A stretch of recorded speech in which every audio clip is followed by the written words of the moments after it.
Hi, I'm Jennifer Warren here, and I'm here today with Jonathan Grammer of Grammer Law. Thanks for being with me here today, Jonathan. I appreciate your time. My pleasure always. Yeah. So in the past, we have discussed all manner of oil, gas, renewables, carbon capture, enhanced oil recovery. And I believe the last time we talked, we sort of were discussing sort of an overview of growth in the Texas Triangle and Texas in general. But today we're going to look at new high voltage transmission, which is being proposed by Texas. And initially, it sort of has sprung from this Permian Basin reliability plan. And we're going to be looking at this sort of from a landman point of view, but also just any general economic development comments that you might have. So I will hop in. And just one thing I want to mention too is so this is quite a big transmission project for Texas. And apparently some of this, a large part of it's supposed to be hopefully online by 2030. And there are specifically three lines right now, I'll call them lines for lack of a better term, that are I think meetings are being had, and I'll just sort of start with those because that's what we can speak to initially. So what on the this one line, the one that is going from Howard to Solstice, and it goes sort of from the Permian Basin to from Fort Stockton roughly to about San Antonio. What are kind of the broad implications to you for that particular line? We talked briefly before in subtle preparation for the interview about these individual lines that are running from west to east. And when I looked at them, the thing that resonated was common amongst all of them. That's, I don't know that I could leap over it to any other issue other than it's moving from land that has very little surface value to land that has very high surface value and land that is very loosely populated to land that is extremely densely populated. Right. And so, because timetables are so important for the line as a whole, I think the bulk of the concern on most of these lines that are moving from west east Hmm. is going to be what works in the first stage, depending on where they begin, is not going to work. What works in the western stages of it and phases is not going to be applicable in the eastern or to the right if you're looking at it head on, because you're going to have probably common land ownership that expands several miles, land that may be worth 700 to 1,500, maybe $2,000 an acre, that has very little competing revenue Hmm. to some of the most valuable real estate and the most heavily populated real estate uh, in the state of Texas, maybe the country. And so I know this has happened with pipelines. One in particular, they concluded I think 2 years ago, maybe, that ran through Hayes County, is that all of a sudden what was $900 an acre out in West Texas is now 50 to $60,000 an acre. You're drawing opposition. The political preferences change certainly from West Texas to San Antonio. So what jumped off the map initially was timetables are going to be different depending on where you're working and how do you make it all sync up in the next 5 years, given some of those constraints. Right, right. Yeah, because there's like within, well, the Solstice Howard line, which is the furthest south, is just one big whack of a line. The Swath. next one up, the one that goes from Sand Lake in the far west to Bell East near Temple, that one has sort of a break point at Big Hill. So any thoughts about that one in particular, or is it just kind of generally what you were saying? I think generally what I was saying, I mean, there's going to be some variations. Um, Again, because I look at it from a legal land standpoint, I think about powerful attorneys and landowners in those areas first. Yeah. Who's in those? Who controls the county commissioners that ultimately will render value if these go to condemnation? Hmm. What mass mailings do I know have gone out in lines past, in years past, from some of the larger firms trying to lock up clients, because most of these people will probably, you'll see an increase and an uptick in attorney representation as you get closer to Temple. And Temple to me Right. sounds like, um, because of my age, a small town, although it no longer is. Temple's got as much population growth, maybe more so per capita than San Antonio. Right. So, again, maybe one of the big differences is it may be an uptick or a downtick depending on how many people propose in opposition to the line, just because it's in a different area of the state. But again, as much as I wanted to address these individually, generally speaking, I think that's what's going to affect most of them is if you're starting in a Yeah. remote region and Yeah. ending in a highly densely populated region, whether it's transmission or a pipeline or even a roadway, Hmm. you're going to have two completely different approach plans.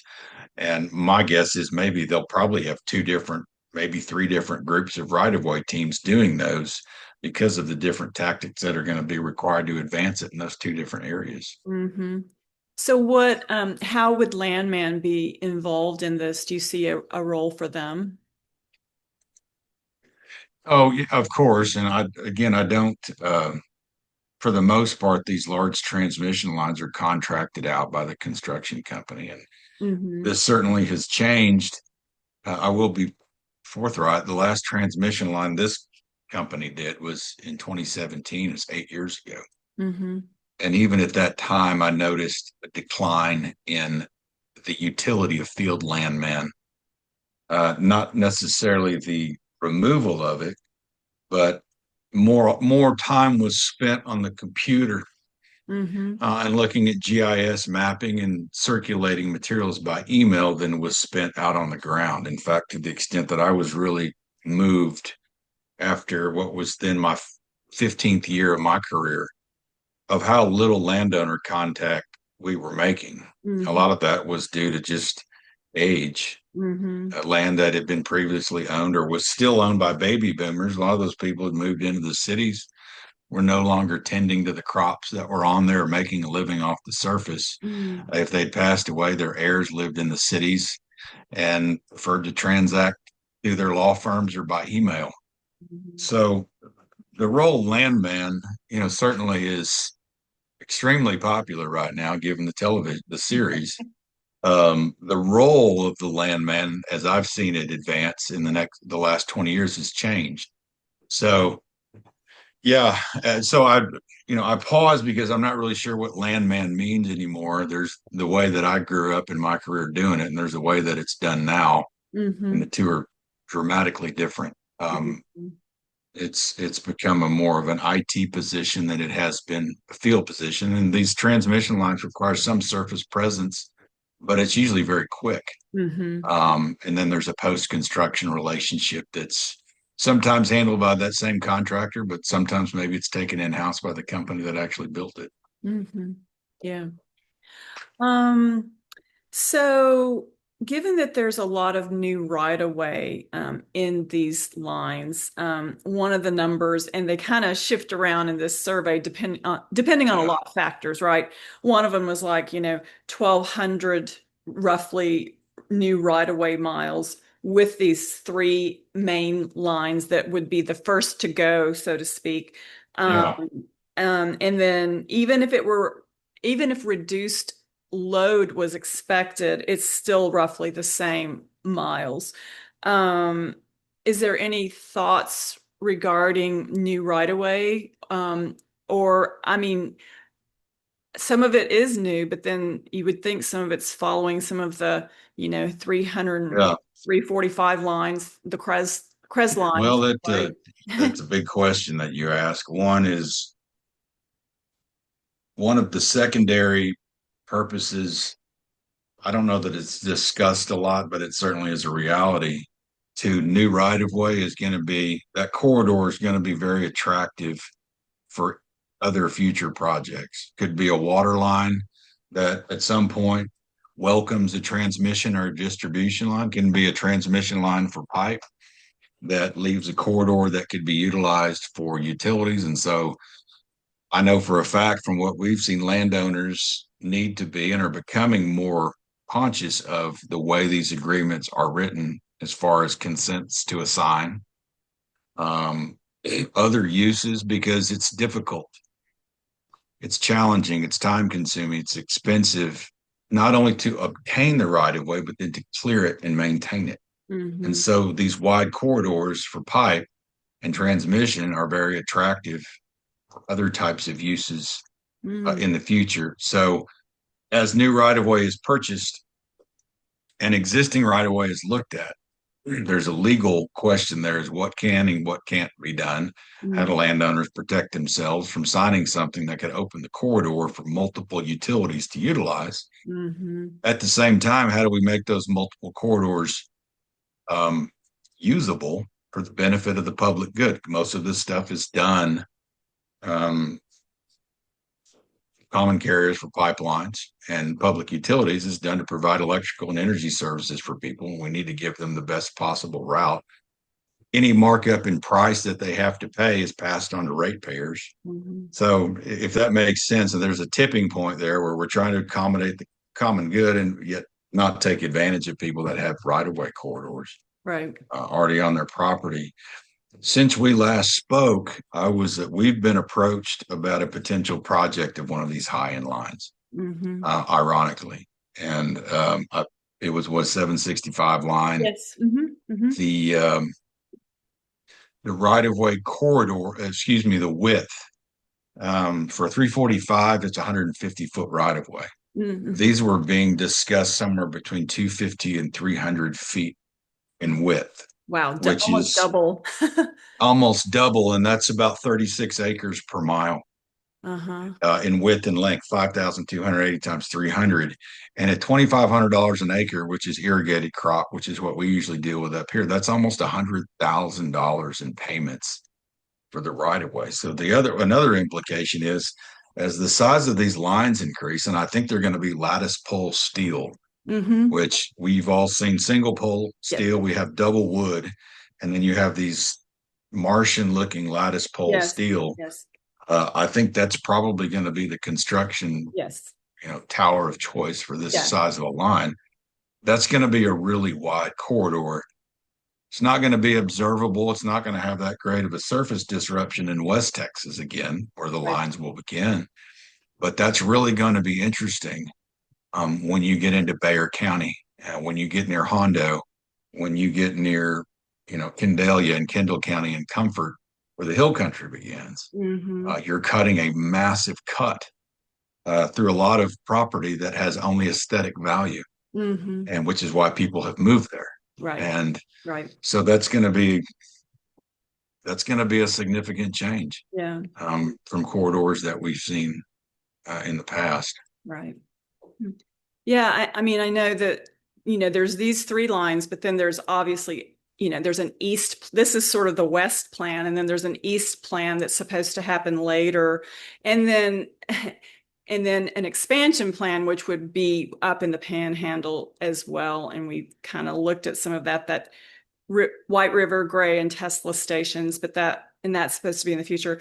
What I was going to ask you too, so these are even expected to be in service by 2030. Does that seem difficult, that timeline, because of everything you're saying and just, They always do in the beginning. It's purely a matter of, I mean, I'll answer it this way rather than render opinion on is that obtainable or not, or is that feasible or not. Anything can be done provided you reduce the number of variables, and the lower variables, the higher your odds. If 3 steps has a better probability of succeeding than 6, yeah. and you have to analyze each one of these things independently: manpower and materials, regulatory and legal, and environmental. Those are the main constraints on a transmission line, and the one that usually takes the longest is the right of way acquisition.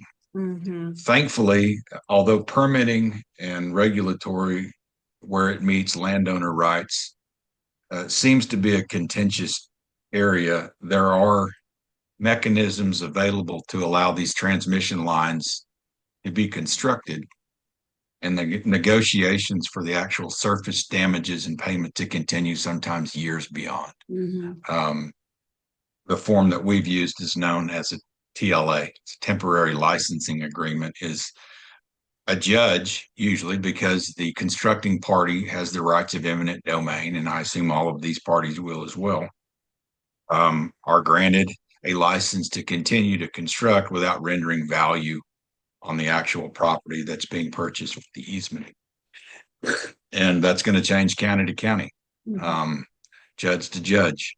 And so, because I'm not an engineer, because I'm not in construction, that's how I look at these projects. Is that's the biggest concern in the upfront and the siting of them is the regulatory and the legal aspects of acquiring somebody else's property to build your line.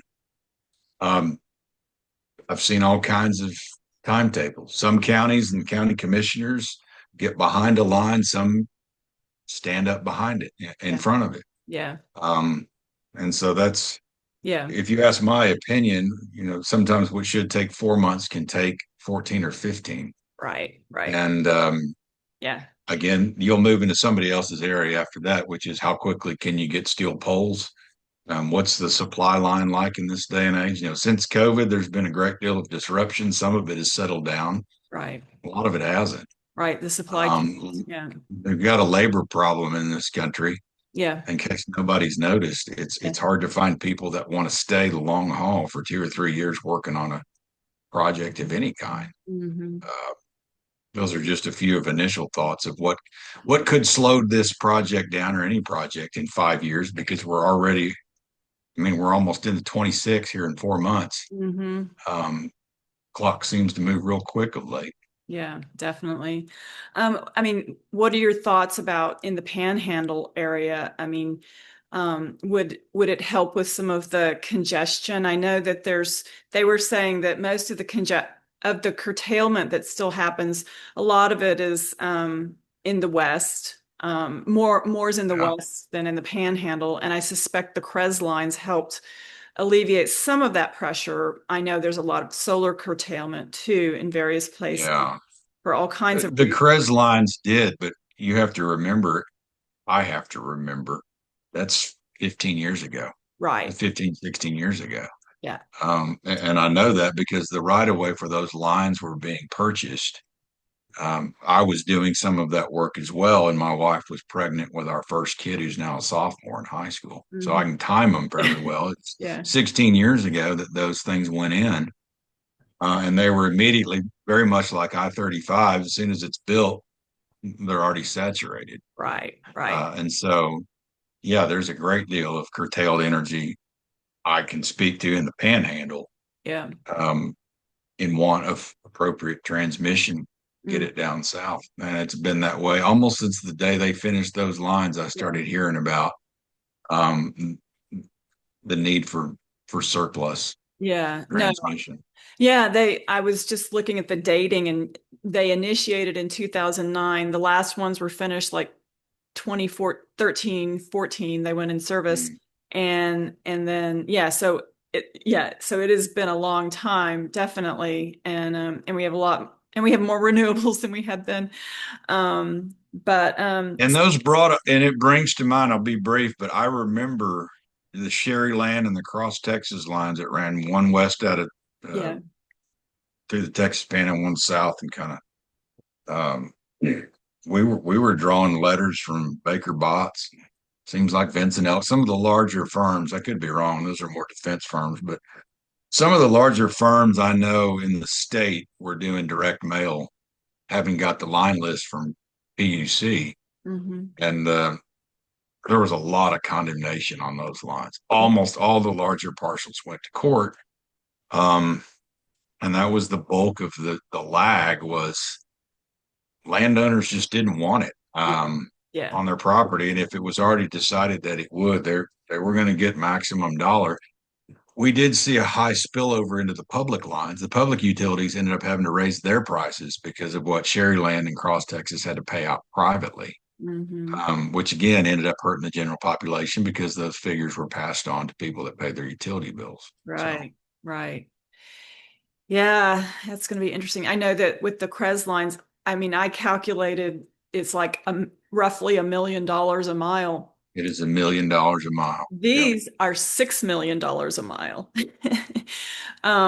So I just wanted to also ask you, since, kind of just pivoting, because I think I mean, the idea that, we need these, it's supposed to help with economic development. We have to compete with other Yeah. regions that are attracting projects and all this. And there's a lot of projects going on, as we know, with digital infrastructure. It's the new the new big draw to the grid Yeah. and stuff like that, as well as some industrial projects, but really the lion's share are the data centers, basically. And do you have any thoughts just about the meaning of it all, the meaning of these high voltage transmission lines, economic development, just kind of a top level wrap up type And thought? kind of isolate the data center issue. I think even absent that, and there's several subjects that I talk about openly, and several that I don't. One of them is transmission that I don't because most people don't know enough about it. I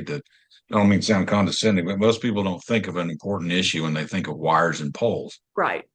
But it really is at the thrust. Certainly, as we're now 4 years out from Uri, Yes. transmission's a big issue in Texas. Period. Moving people around. You hear people talk about traffic congestion. That's transmission. Moving water around and moving power around. Where it's produced and where it's used and the mechanisms by which we transmit it is a big deal because we don't have enough, and what we do have is old. Hmm. And to build out, we've kicked the can an extremely long period of time, and so the new models are when they roll off the lot are going to be pretty steep Yeah. price. Yeah. Um, but most people don't think about transmissions like they do OPEC or oil or wind or solar. Those are more politically popular. Right. The transmission is a beast of an issue, and Yeah. if you stop and think about it, it doesn't take long. Where you'll agree Yeah. is all of the power that we're getting is coming in on these wires from places that are very, very far remote. It's expensive. Every mile is expensive. Right. Um, and so I think that absent even new technology or more people working remote or even more people moving to Texas, the population explosion is a huge issue. What used to be our power plants and our transmission lines were built for a state of 17 to 18 million people, and Hmm. it's now 30 to 40. Hmm. Um, Absent any new load on the grid's just gotten old. It's archaic, Yeah. and we're now the fastest growing state and the fastest growing regions on Earth. Yeah. And so that alone is long overdue. You add in all the new companies moving here, Tesla, Samsung, the warehouses, the factories that they're building, more Yeah. people working remote, more people running off electricity, and the data centers. It Yeah. just adds more, it just fans the flames. Yeah. Yeah. Um, It's a big load.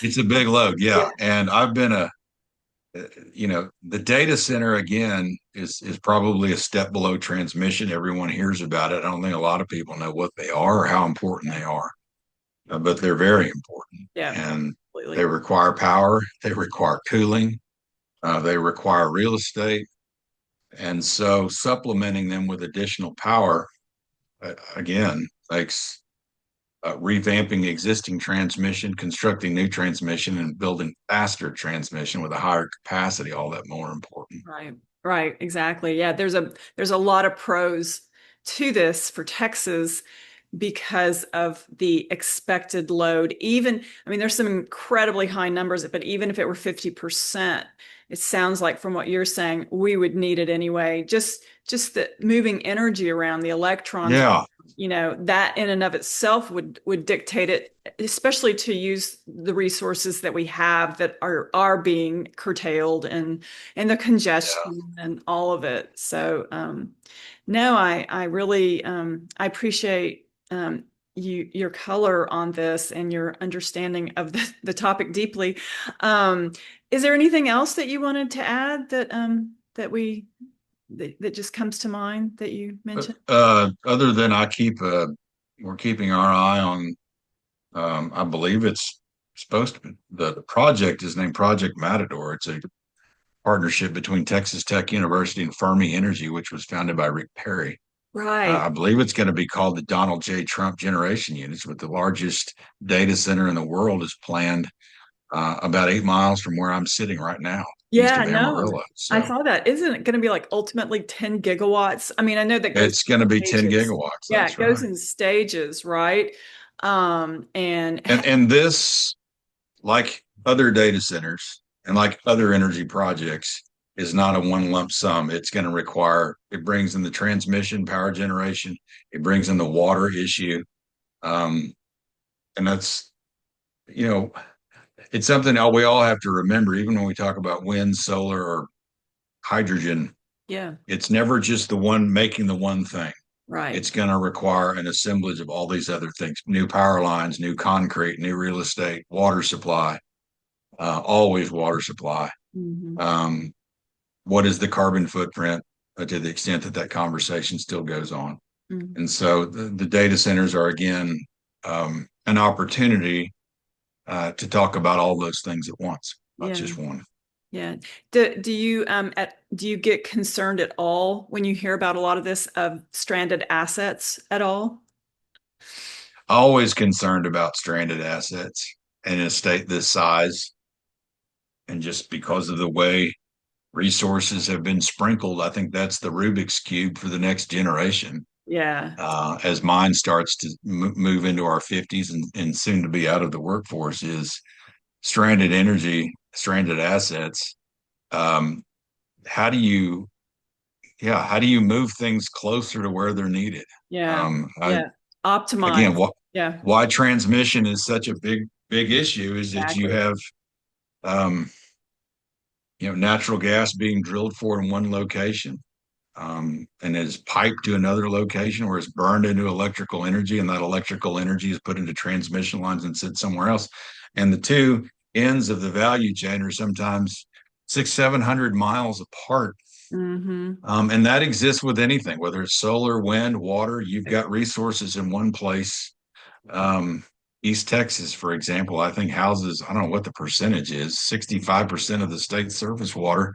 But you get west of I-35 and it's drought conditions. How do you Hmm. move water from where it is to where it's needed? Right, right. You No, can be here to the end of the day on stranded assets, and it will constantly concerned about it and constantly thinking about new ways that we can alleviate yeah, those constraints, because you alleviate the constraints, you alleviate a lot of the cost. You right. want to have more affordable power, you really need to start diminishing that path between where it is and where it's consumed. Right. Yeah. The optimizing the resource value chain, if you will. And I know there's high hopes that AI will help do that, but I think people are going to have to very much be part of that process. Obviously, a human in the loop. Right. Yeah. Well, I appreciate your time and your insights about this topic that I'm sure we will be bringing to light. After the 1st of January, some of this will be in a feature for NAPE Magazine, which will precede their February conference in Houston. And so I appreciate this backgrounder that we're doing connected to Sure. the feature. So My pleasure. that's off.